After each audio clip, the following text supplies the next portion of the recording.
This program is designed to provide general information with regards to the subject matters covered. This information is given with the understanding that neither the hosts, guests, sponsors, or station are engaged in rendering any specific and personal, medical, financial, legal, counseling, professional service, or any advice. You should seek the services of competent professionals before applying or trying any suggested ideas.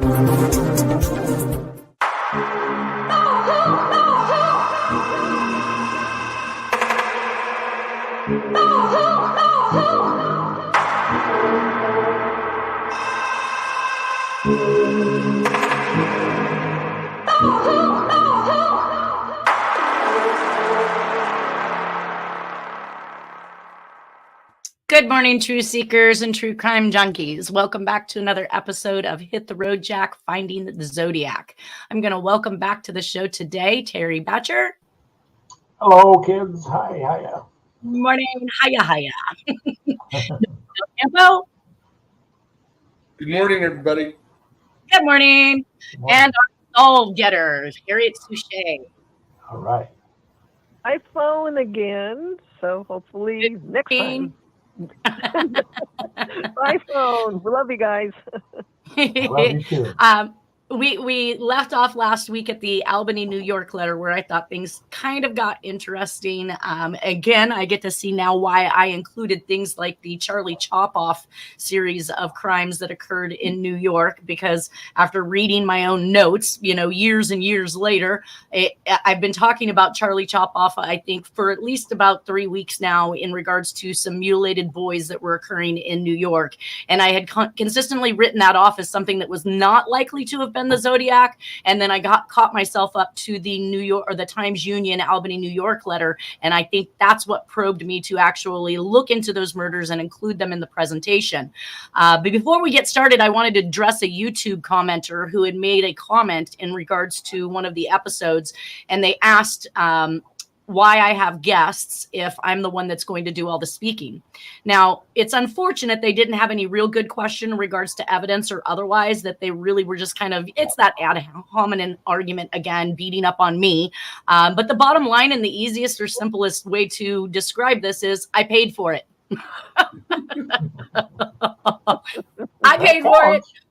I have the presentation. I put this stuff together. This is what I chose to do. And I ask you guys on as Nolan, my history buff, my media buff, my journalism buff. And then we've got Terry B, who does some, I think, extenuating research. I think you've spent hours and hours in some of these cases, and you know far more about the logistics of these cases than I do. Harriet has been with me since I started. I think she was involved actually well before I was with Dennis Kaufman and putting together some of these communications and information. Mm-hmm. On the Zodiac killer, and then eventually discovered encoding things based on what Dennis had shared with her. So I think that you all bring a great piece to the presentation that helps for other people to understand a little bit better maybe why I've made some of these connections, right? Yep. Yep. I met Dennis at your house in Citrus Heights years ago, and he was right on Black Dahlia at the time. He never really wanted to step out onto any of the other cases. He was really convinced that he was just the Zodiac. It took a lot of information from me through letters and communications to kind of let him know that the Zodiac wasn't a single isolated incident that occurred over 11-month period for this person to have written as many communications as he did and fallen off the face of the earth. In fact, many of the communications go on to say that we're about to read one. Actually, let me just step into that. So on August 1st of 1973, we got a letter in Albany, New York. It was actually mailed out of Albany, New York. So this doesn't necessarily mean that Jack had to be there. Sometimes I think that his communications are getting around by other means, like John Mark Carr in the John Benet Ramsey case. We saw some communications that came, I believe, through him and his acts as part of this group. But this one was actually mailed from Albany, New York, and it is mailed to the Times Union. It says, "You were wrong. I am not dead or in the hospital. I am alive and well." Now, this is a statement that he made in the DB Cooper. I'm alive and well. So we're going to keep seeing this time and time again, because they're reporting he's either gone to jail, he's dead, he's in the hospital. There's, something preventing him from continuing his tasks. And he is clearly saying, I am out here and I am free. He says, "Going to start killing again. Below is the name and location of my next victim. But you had better hurry." There's that hurry statement we've talked about. Hurry up, slow down. We've been seeing that ever since the lipstick killing, Black Dahlia. Because I'm going to kill her August 10th at 5 p.m. when the shift change. Albany is a nice town. Followed by a cryptic message. And that cipher was actually fairly quickly decoded, and it read, "Albany Medical Center. This is only the beginning." And it actually had some information that was redacted, so I wasn't able to determine what that first portion was. Do you know what that message said, Harriet? Oh, it actually, those are all the code symbols that I decoded it differently. And it's from the Sergeant Lynch code symbols, and just added to the message. Yeah. So I feel like there's symbols in here that weren't. I feel like there's symbols in here that were not part of the Sergeant Lynch. Oh, they're there. They're just the Z's are slightly too. So and well, I see the number 5. Code. I see the number 5. Yeah. I see 7s. I see this. I don't know. Okay, I'm not going to try and pretend to understand that. Anyways, so basically, the fives are the zip code. The fives are in the zip code. The numbers are okay. So we're going to get to your. We'll get to yourself in a second. Let me just put down what it was that I realized about this particular letter. Number 1, it's 7 days previous to the last Charlie Chop-Off attributed murder. So an 8-year-old black boy named Stephen Cropper was murdered on a rooftop with a straight razor, but did not suffer any genital mutilation. So this is happening within 7 days of a letter that I have already done an examination on and find is consistent with the handwriting of the Zodiac killer. So he's telling the public they're wrong about his whereabouts. He's going to start killing again, even though I show he hasn't stopped. He gives the name and location and a code. He's going to kill on the police shift change or the nurses shift change. I'm not sure which one they're alluding to at this point. It's date and time stamped like the Zodiac. It has double postage like the Zodiac. Albany Medical Center is also a veterans hospital where the beginning murders of Gall and Sharp actually began. So we had a Zodiac typewritten letter at Gall and Sharp's apartment in Albany, New York, even though they were found dead back in the Los Angeles area. He's not dead or in the hospital, which is a reoccurring theme. He's talking about next and who's next, which is just like Armand Robles from Black Dahlia, Dr. Edward Adams. He's telling about victims again. He says it's a nice town. This is exactly what D.B. Cooper said about Vancouver. The last kill before D.B. Cooper was November 15th, 1971 in the D.C. Freeway Phantom and the New York Boy mutilation last year. So we are having a theme that is running around this particular area. This is the communication I've been waiting for, and we see the last murder 7 days from now in the New York boy mutilations. However, the killer is claiming an adult female who works for Albany Medical in this letter, which ties back into the nurse murders. So we just keep having everything wrap itself right up around what we know is Zodiac. This was another person's take on it, which I thought was rather interesting. It was, they say that this was sent to the Albany Times newspaper, postmarked August 1st, 1973, and obtained by Tom Voigt from the ZodiacKiller.com. The letter threatens to kill on the precise date of August 10th at 5 p.m. on a shift change, just 9 days later. An FBI cryptanalysis unit formulates the material at the foot of the letter to reveal Albany Medical Center. This is only the beginning, and a portion of redacted text leading to speculation that this may be the target, possibly a nurse similar to the Donna Lass case on September 6th of 1970. This may or may not be Zodiac letter, and despite the threat, nothing materialized immediately around this date that spiked any great interest. Rumblings of Richard Gaikowski connection surfaced due to his family with Albany, having worked for the Knickerbocker News from 1966 to the latter part of 1968 before traveling to Europe, then Haight Ashbury in San Francisco. There were, however, notable crimes in the months and years surrounding the August 10th, 1973 timeline relative to the Albany Medical Center. The first was the murder of a prostitute, Gloria South, 18, shot once behind her left ear. Now, doesn't that sound familiar? Absolutely. With a 25 caliber pistol, and her body was found close to Morris and Lark Street behind the Veterans Hospital. But this took place approximately 2 years prior to this letter on June 29th, 1971. And I could go back and see if any of the Charlie Chop-offs related or were around this particular time frame as well, which was something I haven't done at this point. But this took place, although it was very close to the Albany Medical Center, the killer was thought to be known to the police, but without solid evidence, they were unable to make a charge stick.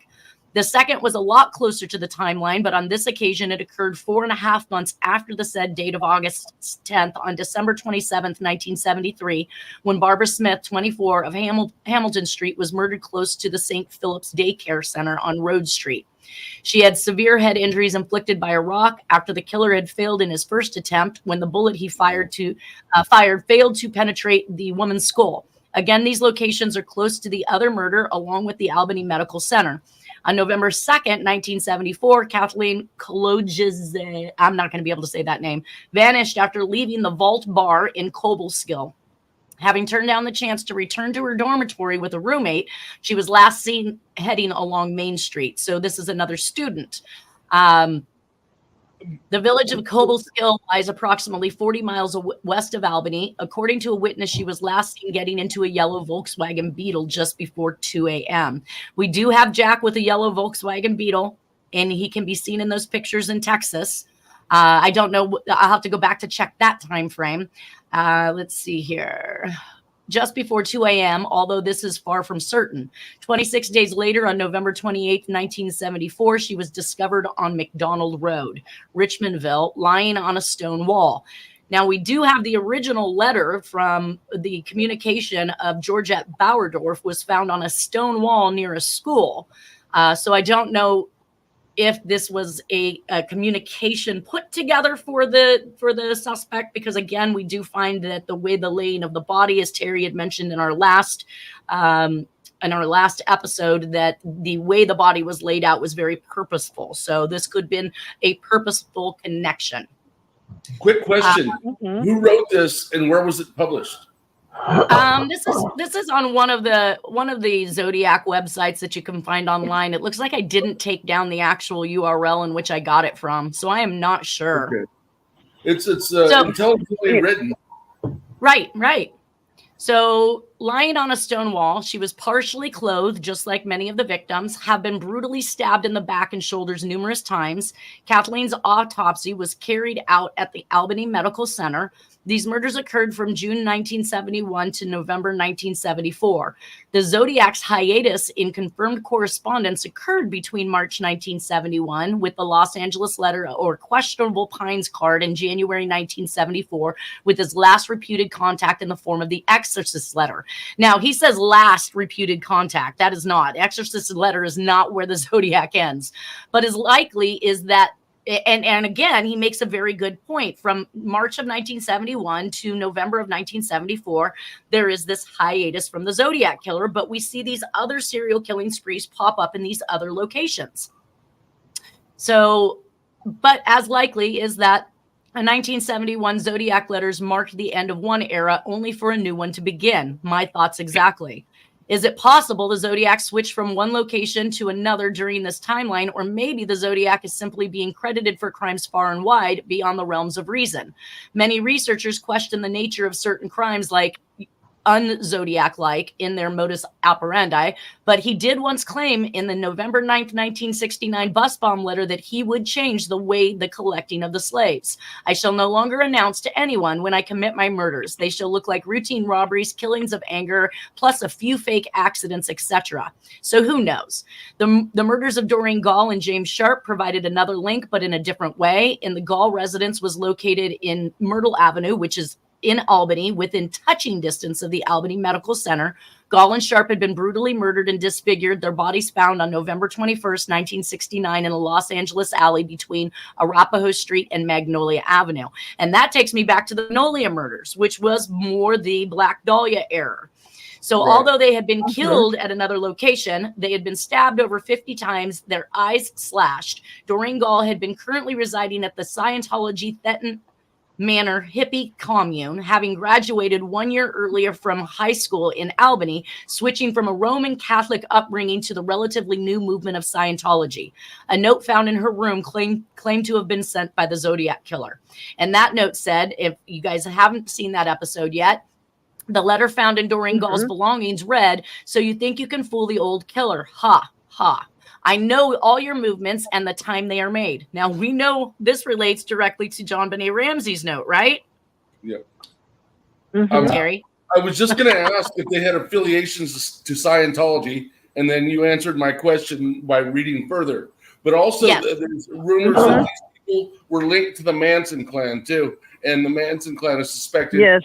Davis in particular, because he had affiliations with Scientology, and so they were suspected of these murders as well. 69. I'm pretty sure and I think the information that we researched shows that the Manson family actually had a ranch or resided in a ranch that Scientologists had owned, and when they were raided, they found some of the machinery and the equipment that Scientology uses. So that's how they put that connection together. Correct?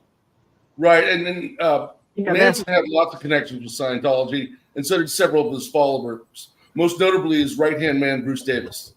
Right, and we're going to call them the family because we've heard that mentioned by Manson. We've seen where that's come in recent Netflix documentaries. We call them the family, but they are the powers that be, realistically. And Harriet, I think you were trying to say something, right? Oh, no, I was just agreeing, but the family also is lightning amen. Definitely. And it had a ranch in a similar area. Gotcha. Going on there. And then the links to the Ashbury. Oh, you're cutting out really bad. Okay. I better sit up then. I'm just going to say the links to the Haight-Ashbury, and then, of course, you got Janis Joplin. There's a lot of loops that go right around centering around the bullseye. Wow. Right. Go ahead, Jerry. Well, time is short. That one jumps out at me, but I was going to say, haven't gotten there yet. Why are you doing that to me? I'm sorry. That wasn't the one I wanted to talk about. Well, I'll wait my turn. Yeah. I got another thing to say. Go ahead. I know all your movements and the time they are made. This is definitely a direct relation to the John Benet Ramsey note. Time is short. Enjoy life while you can. So enjoy is a word that is used consistently throughout the Zodiac communications. Time is short. So time being another relation to the Zodiac, and also to being a relation to Sherry Jo Bates' confession letter, where time is short, and to Black Dahlia. You are too beautiful to live. Yes, you are too beautiful to live and I must kill you, which is back to that justified retribution. Like, he has to do whatever it is that he's doing, the Zodiac Killer. Was the Zodiac a resident of Albany at some point, or had close ties with Albany, having known of Doreen Gall and at least been present during some or all of these events? The link to Albany can be provided through both letters from the Zodiac angle, but whether the Zodiac Killer ever set his wingwalkers down in the streets of Albany, we may never know. So what did you want to add to in regards to the time is short? All time is the word short to be the operative word to be short with Elizabeth Short. I can't help but feel that he made a reference there. And also, he's misspelled the word too, and you are too beautiful should have been T-O-O. So he intentionally misspelled that, which is typical Zodiac Killer. So, yeah, I mean, I'm not seeing the handwriting here, but it's Zodiac Jack 101 otherwise. You know. Yeah, we've already passed the Doreen Gall. I was just making reference to somebody else's take and how they put that information together as well, which is consistent with what we're saying. Right. And that brings us actually to what's that?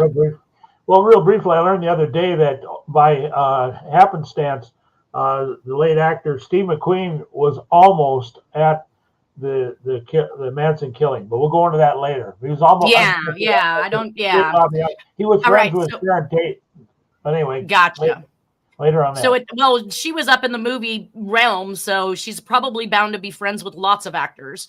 Harriet, you have a solve on this particular Colt. No, you close. have a solve on this. Yeah. What's that? No, yeah, I have close. the solve on. Oh, the Colt. Yes, the Colt. Manson Colt. I said the word close. He was very close to Sharon Tate. Sorry. Okay. Gotcha. Okay. All right. So you have a solve on this particular letter, the Albany, New York letter, correct? Yeah, it was pretty easy for me to do, and it came out as a surprise. To make a quick reference, we think our T's in there actually when you look a little closer, might be sideways X's anyway. So that's how the solve came out. Diplomat Hotel, Edward John Walsh, II, and then it's saying XX-1950, Teresa Diane Walsh, Reve, same name, you on Valiant, Lieutenant Bobby Kennedy, New York, RFK, DHS, that's a Get Hoppa Squad, Little List. Teresa Switch ID with Shy, Ugly, LEP, that's Limited English Proficient, UTI, under the influence, company, sold NAIBTU, that's the National American, that's the International Brotherhood Teamster Union, HAFA, multi 90 kilo LA cocaine at 95404 Lorraine Way location, that's in Santa Rosa, going to die, North OHV, Morgan Valley Road, at 95457, Bureau of Land Management. So he was trying to warn, and it's signed Zodiac. Anyways, he's trying to warn the Walshes that, they're pretty much done with them, and they're going to kill his wife. Wow. Oh, so, but they didn't. Yeah. No, They didn't. They ended up, he accidentally gets Kamahili, Jeanette Kamahili, because he's saying numerous times I'm seeing this. Yeah, and Jeanette Kamahili is the one who ends up, and he's very sorry. And then he says later on he's saying he's going to get even and get their first son. Oh. Anyways, the John Walsh connection over and over and over again. He accidentally killed the wrong person? Is that what you're saying? Yeah, he meant there was an intent under Nixon's execute order to get Reve Walsh to try to teach John Edward Walsh and all the stuff that they were doing a lesson, and it didn't happen. It ended up being Jeanette Kamahili. So how did he make a mistake like that? It was dark, and there's things, there's activities going on that Jack is saying is happening, and he thought that he was boinking his wife, John Edward Walsh, but it was Jeanette Kamahili who was tied up. Really sick and disturbed stuff. Anyway, gotcha. Then he grabbed the wrong girl. Yeah. Let's climb into some more. We'll just cut it off there. Yeah, let's climb into some more sick and, disgusting stuff. When I was doing my research through the FOIA files, and of course I'm typing in things in this particular instance, I typed in the Texarkana Phantom so that I could see what would populate underneath that. I did come up with 2 files for Texarkana Phantom Moonlight Murders, and one popped up, which was very strange, was Charles Rebozo, and it says part 3 of 6. So obviously they've been investigating this guy quite intensely to have 6 files on him. And Charles Rebozo comes forward on August 1st of 1973. So the same day that letter is written in Albany, New York, he comes forward stating $100,000 from Dick Danner in 1969 on behalf of Howard Hughes to be paid to the Republican presidential campaign in 1970. States he did not do this due to the extenuating circumstances, and the money is still in the safety deposit box. He wants the FBI to see if they can determine how long it was in the box, and he comes forward because he's being investigated by the IRS. Jack Anderson is an actual columnist who breaks this story, and it sounds to me that Rebozo was being investigated in the Watergate scandal, and he wanted out. Yes, that's his better known as BB Rebozo. He was one of Richard Nixon's best friends. He lived in Florida, and he was part of the finance funding for CREEP, Committee to Re-elect the President. So yeah, this is all part of Watergate. Okay. Yeah, and that's making sense based. Yeah. Do you have any information on Bebe Rebozo? Just that he was, that he's just like he said, he's linked to Creek, which is linked to some people that were funding Nixon, who ended up betraying Nixon. But anyway. Well, you guys are going to find that the connection between him and some of the stuff that's coming up is pretty astonishing, especially when it applies to the solves of Harriet. So I'm going to go on with this information. He was an American Florida-based banker and businessman who was a friend and confidant of President Richard Nixon. Rebozo received a letter threatening his life in 1974. I've not seen this letter. In 1976, Rebozo was the subject of a bank fraud investigation. The loan application Rebozo filed with Hudson Valley National Bank, Yonkers, New York, stated that the loan was for residential real estate when it was actually used for business. Rebozo repaid the loan with interest, and the bank did not file a complaint. Rebozo died on May 8, 1998, of complications from a brain aneurysm. Now, Rebozo first met then U.S. Representative Nixon in 1950 through Florida Representative George Smathers. Smathers had recommended Key Biscayne as a vacation destination to Nixon, who eventually established a residence there, which was later nicknamed the Winter White House by journalists. While Nixon was vacationing in Key Biscayne, Smathers and Rebozo take Nixon deep sea fishing. Rebozo and Nixon then started a friendship that endured for 44 years.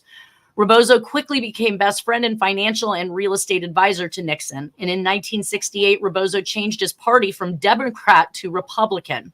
According to Rebozo, the two men were swimming together at Rebozo's home in June 1972 when Nixon was first informed of the Watergate Hotel break-in, and he was with the president on the night that Nixon resolved to resign from his presidency. John Dean, Nixon's lawyer, testified before the House Judiciary Committee that he had been ordered to direct government agencies covertly to punish a journalist who called Rebozo Nixon's bagman. Rebozo was investigated for accepting covert payments of $100,000 on behalf of Nixon. Journalist Jack Anderson speculated that Watergate Special Prosecutor Archibald Cox had been fired because he had started to investigate Rebozo's role in Nixon's accepting covert payments. According to New York Times article dated November 27, 1975, a completed manuscript of a biography on Bebe Rebozo was scheduled to be published by Farrar, Straus, and Garreau was stolen from the home of Thomas Kiernan. In addition to Rebozo's biography, several tape recordings of interviews and several research files, including one file containing all of Mr. Kiernan's book contracts and another containing all his royalty statements, were taken.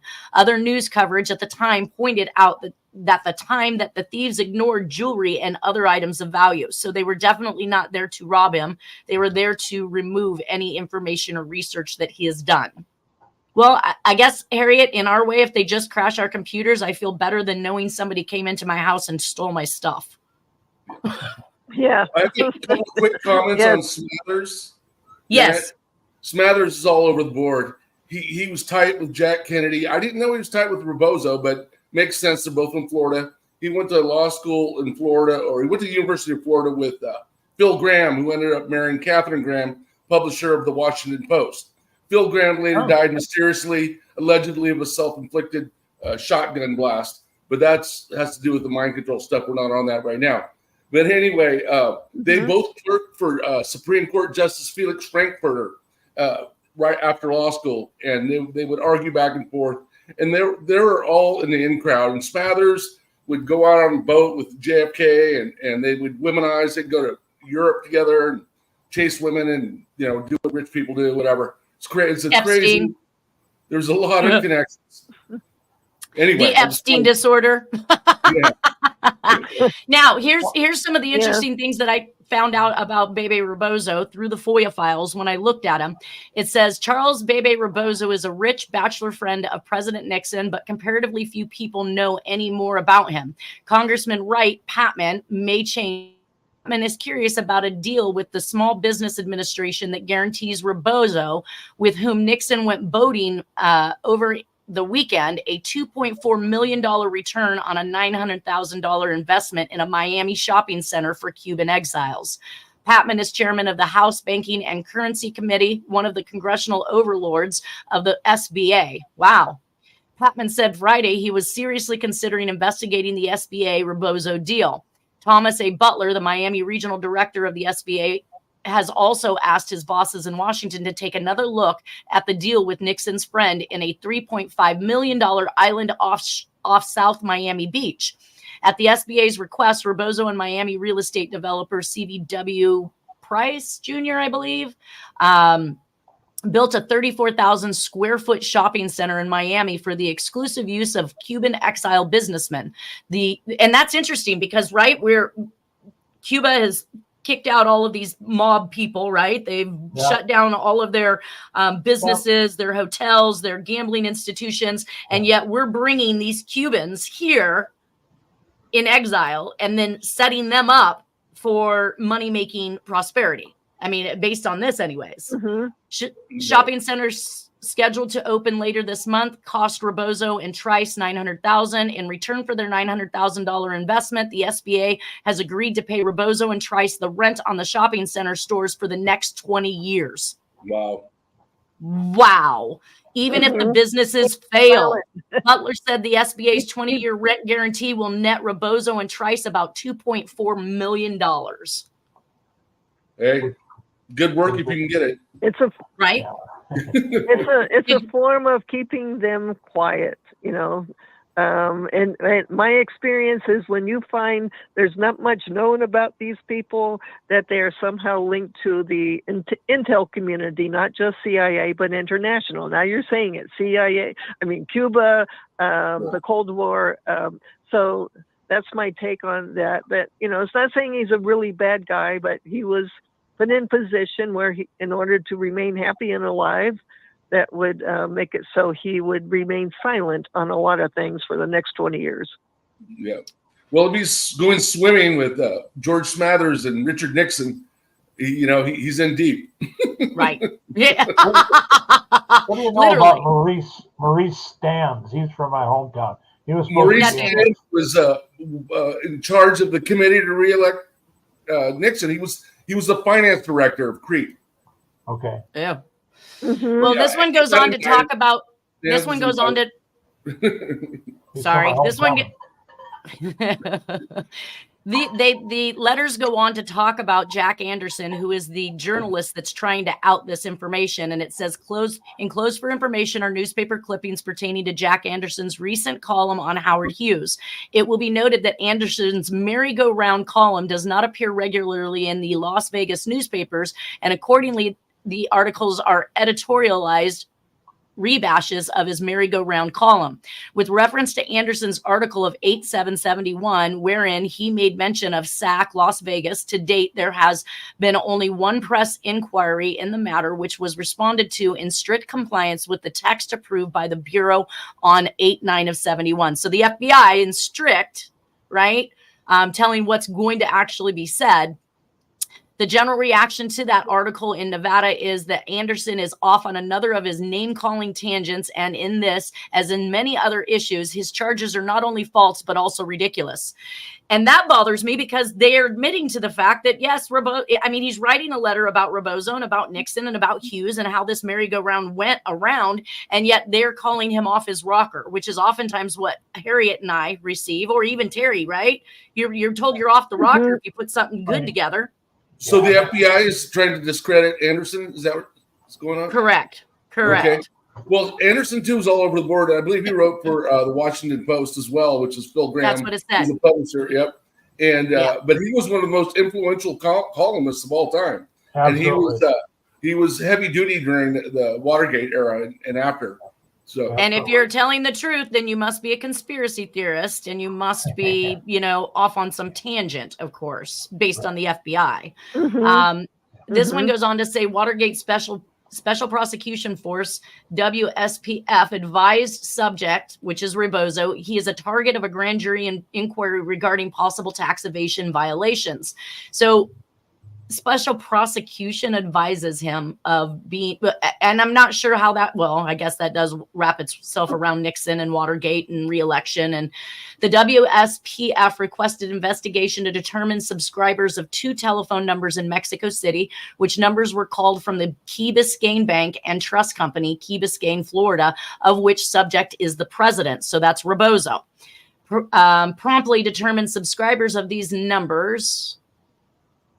Note, WSPF by memorandum requested above information. This matter involves a $100,000 contribution to the Republican election campaign, which reportedly was made by Howard Hughes through Rebozo. So we've got one letter stating that Jack Anderson's on a tangent on his merry-go-round stuff, and don't take any, there's no salt in his game here. But then on to the right, they continue to say that Rebozo's being investigated for likely exactly what Jack Anderson was promoting and printing. Charles G. Rebozo is the subject and target of a grand jury inquiry concerning possible violations of the tax evasion provision of Title 26 and the conspiracy provisions of Title 18 in the United States Code. Of course, that goes on to continue to talk about the phone calls coming in from the bank. This will confirm information telephonically furnished to Assistant Special Prosecutor Paul E. Michael on July 15th, 1975. Confidential sources abroad advised that as of June 1972, Mexico City telephone number was listed to the offices of Banco Nacional de Mexico at Calle Monterrey 33, which telephone service was discontinued in July of 1974. I want to see if there's anything else. This concludes the investigation. Director's press conference. Dear Mr. Hoover, just a note to express my appreciation as well as that of many with whom I've talked about your forthright stand with regards to the Martin Luther King episode. Everyone knows of that fine, unbiased position which you have always taken on matters pertaining to your government.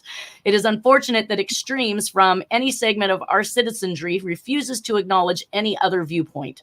Wow. I am not necessarily speaking of the extremes of the left, but also those of the right. There comes a time when each of us has to, in good conscience, speak his mind, and your doing so in this instance was well warranted, but long overdue. My very best wishes for your continued health, happiness, and success. So there's a Hoover shout out in the middle of this. Did Rebozo write that, or who wrote that? They're writing it. And yours very true. Yeah, Rebozo. Sorry. Yeah. To Hoover. Oh my God. Yeah. I just bought. It was by El Borelli, who did the Frank Olson book, and it's about Hoover and his involvement in the cover-up of the assassination of JFK.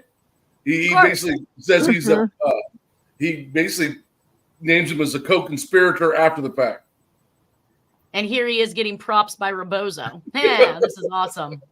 Then from Honorable C.G. Rebozo, Chairman of the Board, the Key Biscayne Bank, it says, Dear Mr. Rebozo, your communications has been received, and I want to take this opportunity to thank you for your complimentary remarks and staunch support.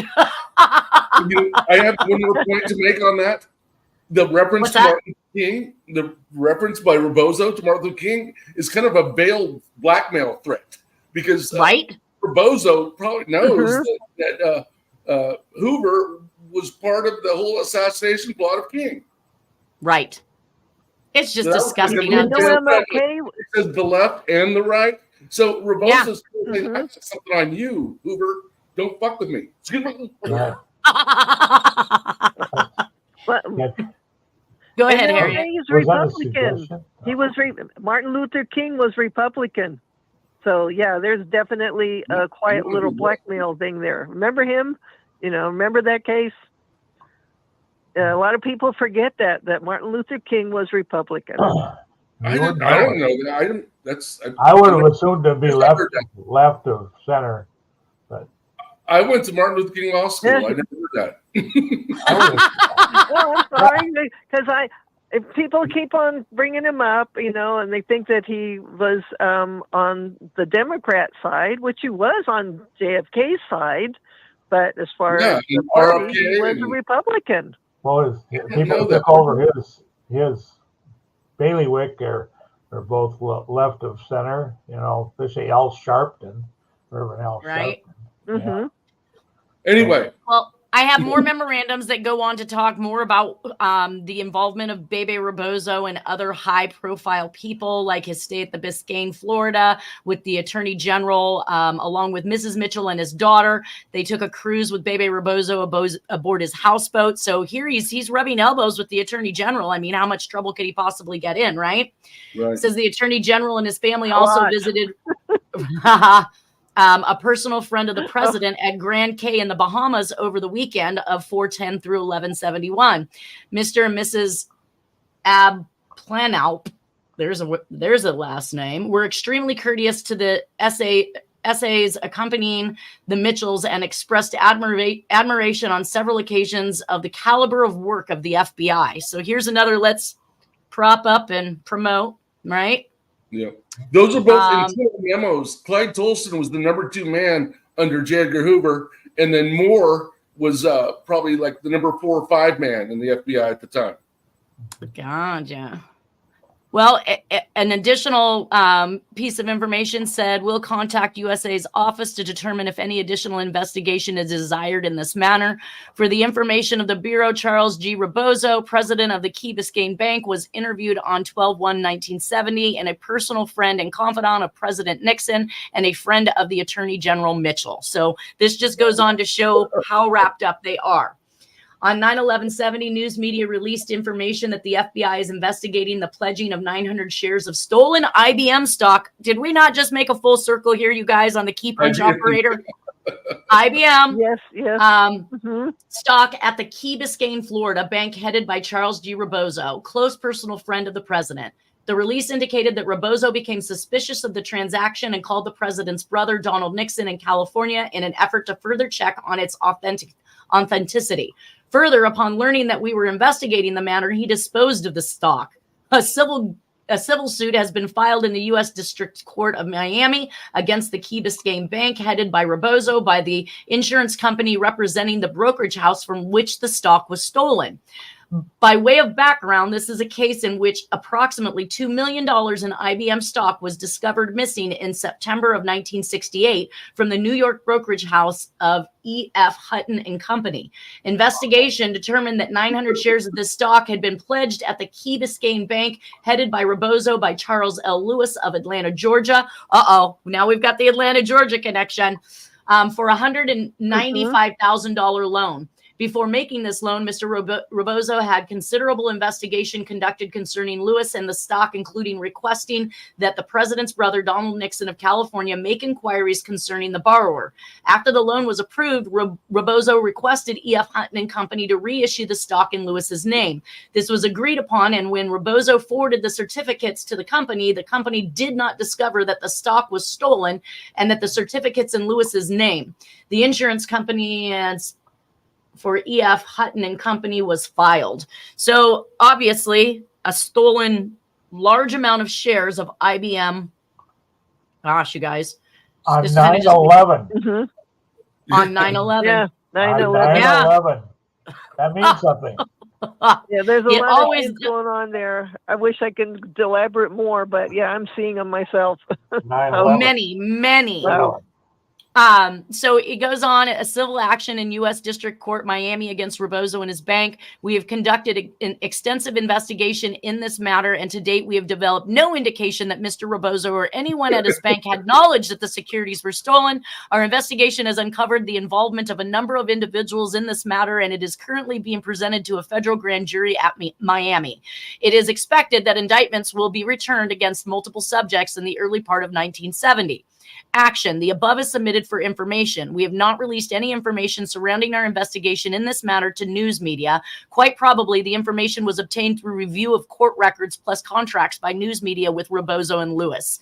But they literally just gave this man, he's the owner-operator of a bank, in which case, what was that, 200, how much? 2.4 mil, I think. Yeah, 900 shares of stolen IBM stock. This man isn't part of this transaction. I'm sorry. I'm going to cuss right now. Kiss my lily white butt. Yeah. And then I couldn't even cuss. I meant to say ass. Yeah. That's why he sent the veiled threat about Martin Luther King to Hoover, because he wanted protection. He knew he'd done some wrong shit, and he didn't want the FBI coming up. You got that right, I think. Well, and at the top of this, it says disappearance of 5,500 shares of IBM common stock. Now, in the file, though, it says 900 shares. Well, if that 900 shares is worth 2.4 million, can you imagine what 5,500 shares are worth? That's great. And how does that just disappear from E.F. Hutton? Come on. That's, right. Yeah, exactly. Hey, can I say something too? Yes. Yeah. It's more like borrowed temporarily without permission. Right. Exactly. So it the takes share total takes a stolen. lawyer to find stuff like that. So rather than they use the word stolen, but it's borrowed temporarily without permission. Well, and it says I got Mr. that from Jack Sparrow. Anyways, keep the pirates. A long story. That's amazing stuff. But anyways, I love that phrase. Right? I'm just trying to see if there's anything else quickly in here so I can pass by. Indicated he believed he could bring political influence to bear on his transfer request because he claimed he had not furnished all the information in his possession concerning the theft of the securities from the mails at Kennedy Airport because of the political conditions involved. Blank stated a New York hoodlum whose name was unrecalled. It's always unrecalled, right? I don't recall. Obtained a loan of $115,000 from a bank at Biscayne Beach, Florida, after President Nixon's friend Bebe Rebozo made arrangements for the loan. The hoodlum pledged some of the stolen securities as security for the loan, with Rebozo's knowledge that they were stolen. According to this person, claimed that Rebozo received 900 shares of them. Getting deeper, Rebozo. He received 900 shares of IBM stock for a payment in this matter. He also stated that another individual, one phonetic spelling not further identified, had a significant role in obtaining the loan from Biscayne Beach Bank and in the disbursement of the stolen securities. Blank did not identify the securities pledged for the above-mentioned loan. Blank indicated he did not tell all he knew of the theft of the securities from Kennedy Airport because of political considerations, but he has found the Federal Correctional Institution at Texarkana, Texas, so distasteful he is willing to tell everything if he can bring political pressure to obtain a transfer. Whoa, so he's in prison. Right? Yeah, loops around. Oh my God. Yes. Right. So here's another letter to Mr. Hoover. Let's see my time. I'm getting down here. You may recall meeting me a year ago when I joined with Vice President Nixon to help you celebrate your birthday at Maxim's Restaurant. The Vice President had to cancel his holiday vacation here this year. I looked forward to the possibility of again joining with you this year. So I think this is another one from Rebozo where he's talking about his affiliation. My purpose in writing you at this time is to induce you, if possible, to be our guest of honor at the annual awards banquet for the Boys Club of Miami. So they're all rubbing elbows, right? And that's back in '59 when Nixon was vice president under Eisenhower. Right. That goes way back. Yeah. So now he's getting a response. Dear Mr. Rebozo, your letter of January 14th, 1959 has been received, and I appreciate the interest prompting you to write me. I am greatly interested in the Boys Club movement. That's awesome. So here's one of the articles by Jack Anderson, Hughes Political Moves Revealed. So it's basically a Las Vegas Review Journal. Editor was Don DiGilio, and the titles were Howard Hughes. So here's one of the articles that was written in regards to, and this one is in fact written by Jack Anderson. So this is the article they were trying to downplay. We had a translation to Spanish. I'm not even sure. Oh, so this has got Cuban references to it. So it's basically talking about different Carlos Rivero Collado, changing the subject somewhat. Do you believe that everything has been published concerning the participation of Cuban counter-revolutionaries in the Watergate case? So now we can start to see where these exiled Cubans are now being given this freedom to come start up businesses under the guise of the SBA, who is promising Rebozo and others to receive a 20-year contract of payments and rents made regardless of whether or not the business has failed. Oh my gosh. Now, I have literally only a minute and a half left. I know you guys are being very patient, but I came apart when I started to look up Charles Rebozo. I came in with things like Adnan Khashoggi, George Steinbrenner. He's Saudi prince, correct? He ran Contra affair. He's an arms dealer. Yes, that too. I want to say really quickly because I showed him. So here he is, Anon. Now, this is, I want to read this one real quick. We can come back next week, but it says that Warner has over the years been observed in the company of Adnan Khashoggi, a high-rolling gambler who frequently visits Las Vegas. Khashoggi is reported to be the son-in-law of King Faisal of Saudi Arabia. Warner accompanies Khashoggi during his gambling in Las Vegas, and various reliable informants have reported that Warner makes arrangements for female companionship for Khashoggi and members of his party. So basically what I found in this research between these three people was basically human trafficking, women, things that we're starting to hear about in Harriet Solve. Yep. Oh, And yeah. L. Patrick Gray was Prince group. In the head day of it the was pronounced, FBI for a time under Nixon. Right. it was pronounced Khashoggi in the day. Yeah. He was a guy who fell from graces. Long fall for that guy. The book Veil by Bob Woodward, Khashoggi's all over that book, and it's about the Iran-Contra and Secord, and Yeah, he is. Okay, guys, Reagan. We literally just hit our mark for this week, but we will pick up on this the following week, and we'll cover a little bit more of Khashoggi and his friendship with Rebozo and their affiliation with human trafficking of females and the things that Harriet talks about in her solves. I want everybody to have a wonderful weekend. Take care, and we'll see you next week. This was a great episode today. Yes. It was awesome. Yes, it was. All right. Thank you, guys. Take care. Thank you.